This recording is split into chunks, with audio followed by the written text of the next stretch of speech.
Hello guys, আসসালামু আলাইকুম। আজকে আরও একটা নতুন রেসিপি নিয়ে তোমাদের সঙ্গে শেয়ার করছি। তো এই দেখো, আমি রান্না করব গরুর মাংস দিয়ে, ছোলার ডাল দিয়ে। এই যে ছোলার ডালটিকে সিদ্ধ করে নিয়েছি, আর এই যে ভাত রান্নাও হয়ে গেছে, তোমাদের সঙ্গে এটাও শেয়ার করে দিলাম। আর এই যে আমি পেঁয়াজ কেটে নিয়েছি, আর গোটা গরম মশলা, একটা তেজপাতাও নিয়ে নিয়েছি, আর নিয়েছি তোমার পেঁয়াজ। তো 50 গ্রামের মতো তেল দিয়েছি, দিয়ে তেলটা গরম হয়ে গেছে, পেঁয়াজ আর গোটা গরম মশলাটা দিয়ে নিয়েছি, আর তেজপাতাটা দিয়ে হালকা করে বাদামি করে ভেজে নেব। আর আদা রসুন বেটে রেখেছি, 1 চামচ আদা রসুন বাটা দেব, আর দেব তোমার জিরা, আর হচ্ছে গোটা গরম মশলা আরও একটু মিক্সিতে দিয়ে ব্লেন্ড করে রেখেছিলাম, সেটি দেবো। আর একটু গোটা জিরা দিয়েছি। তো দিয়ে এই যে 1/2 চামচের মতো দিয়েছি গোটা জিরা বাটা আর গরম মশলা, আর এদিকে 1 চামচ আদা রসুন বাটা দিয়েছি, দিয়ে ভালো করে তেলের উপরে মশলাটা ভেজে নেব। তেলের উপরে মশলাটা ভাজা হয়ে গেলে ওর উপরে আমি মাংসটা ঢেলে দেব। তো এই যে তেলের উপরে মশলাটা ভেজে নিয়েছি, নেওয়ার পরে মাংসটা ঢেলে দিচ্ছি, দিয়ে অল্প করে লবণ দেব, দিয়ে ভালো করে একটু কষিয়ে নেব। লবণ আর একটু লঙ্কার গুঁড়ো দেব, দিলে কালারটা সুন্দর আসে। এর জন্য লবণ আর ওটা দিয়ে আমি এই যে লবণ দিয়ে নিচ্ছি 1 চামচ লবণ, আর হচ্ছে লঙ্কার গুঁড়ো দিয়ে নেব, দিয়ে ভালো করে একটু কষিয়ে নেব। কষিয়ে নিয়ে তারপরে আমি বাকি মশলাগুলো দেব। তো রান্নাটা খুবই সুন্দর, একবার হলেও তোমরা বাড়িতে এইভাবে রান্না করে খেও, আশা করি খুব ভালো লাগবে। জানি না আমার ভিডিওটা তোমাদের কেমন লাগে। তো ভিডিওটা যদি ভালো লাগে একটা লাইক কমেন্ট শেয়ার করো। আর এই দেখো একটু কালার দিয়েছি, দিয়ে ভালো করে কষিয়ে নিচ্ছি। এই দেখো কষিয়ে নিলে এইভাবে কষিয়ে নিতে হবে।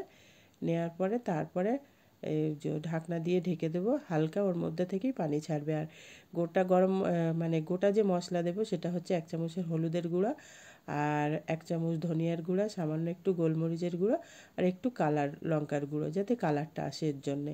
তো এই যে আমি অল্প লঙ্কার গুঁড়ো দিয়েছিলাম, আর একটু কালারটা দেবো, কালারটা সুন্দর আসার জন্য। তো এই যে কষানো হয়ে গেছে, এবার মশলাগুলো আমি দিয়ে নেব। মশলাগুলো দিয়েও আমাকে একটু কষিয়ে নিতে হবে, মানে মশলাগুলো দিয়ে একটু কষিয়ে নিলে আরও একটু ভালো হবে। ওই জন্যে হালকা পানি ছেড়ে দিয়েছে, দেখছো মাংসের মধ্যে। তো এই যে মশলা দিয়ে কষিয়ে নিয়েছি, নেওয়ার পরে এই যে আলু দেব। এই যে ছোটো ছোটো যে গোটা আলুগুলো, সেগুলো দিয়ে রান্না করছি। এই যে এইভাবে আলুটা দিয়েও কষিয়ে নেবো একটু। আলুটা দিয়ে কষানো হয়ে গেলে তারপরে আমি পানি দিয়ে নেব। তো আলুটা দিয়ে কষানো হয়ে গেছে, এবার আমি পানিটা দিয়ে নেব। এই যে ছোটো মগের 1 মগ পানি দিয়েছি, আর সামান্য আরও একটু পানি দেব, বেশি দেব না। এই যে দিয়ে এটা দিয়ে মাংস গলে যাবে, মাংস আলু দুটোই গলে যাবে। এর মধ্যে আর কোনো রকম আমি কোনো মশলা অ্যাড করবো না, শুধু লবণটা চেক করে নেব কেমন কি। যে যেমন লবণ খেতে ভালোবাসো সেই হিসেবে লবণ দিয়ে চেক করে নেবে। হ্যাঁ, তো এবার আমি মানে ঢাকনা দিয়ে ঢেকে দেবো। 4 থেকে 5টা সিটি হয়ে গেলে আমি এটা অন্য কড়াতে ট্রান্সফার করে নেব। এই যে 4 থেকে 5টা সিটি হয়ে গেছে।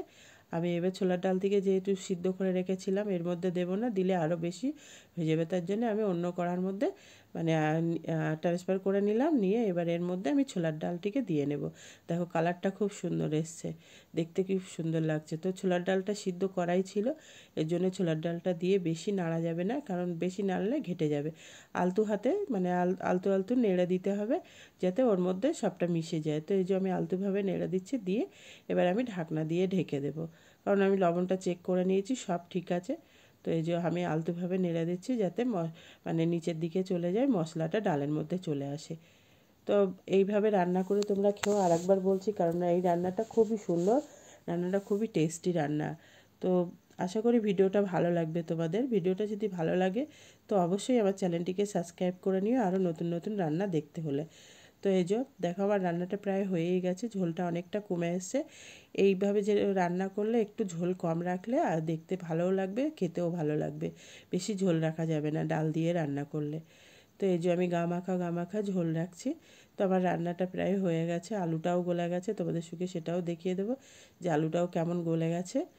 দেখো আমি একটু মশলার মধ্যে আরও একটু ভালো করে নেড়ে দিচ্ছি ডালটাকে। দেখো রান্নাটা খুব সুন্দর হয়েছে।